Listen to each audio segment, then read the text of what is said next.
Mos thuj e kom gjinohen shumë të madh. Për shembull, mund ka bova ki në herë e kom thirr dikon, ka qenë një gërbeqi. Hec në xhami vëlla në herë, në xhumë me fale, hajde në herë shkire derën e xhamis.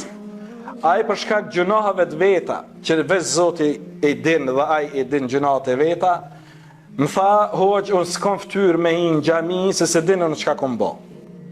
Dhe sa Allahu Teala ju drejtohet robërve të tillë dhe ju thot, la taqnatu min rahmatillah, mos humbni shpresën mëshirë të Allahu Teala. Ajetin tjetër, inna Allaha kana bikum rahima, Allahu ndaj juve është i mëshirshëm. E kishte pa Muhamedi alayhi salatu wasalam një ditë një nan, e cila e kishte humb fëmijën e saj dhe me frikë kërkonte mos i ka ndodhur diçka djathtë lyp në të majt, dhe sfundit kur e gjen e merr dhe e përqafon e shtrëngon fuqishëm gjoksin e saj. Thot Resulullah sallallahu alaihi wasallam, a mendoni se që kjo nën kishte me gjujt fëmin e vet në zjarm?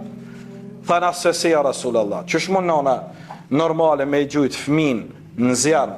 E tha Resulullah sallallahu alaihi wasallam, këtë mëshirë kësaj nëne që po e shihni, Zoti juaj ndaj juve është më i mëshirshëm se sa mëshira e kësaj nëne. Allahu s'ka qef juve musliman me ju qit në xhenem. Dhe vazhdimisht ju thret në tauben pendim. Dhe thot, ja juhalladhina amanu tubu ila Allahi taubatan nasuha.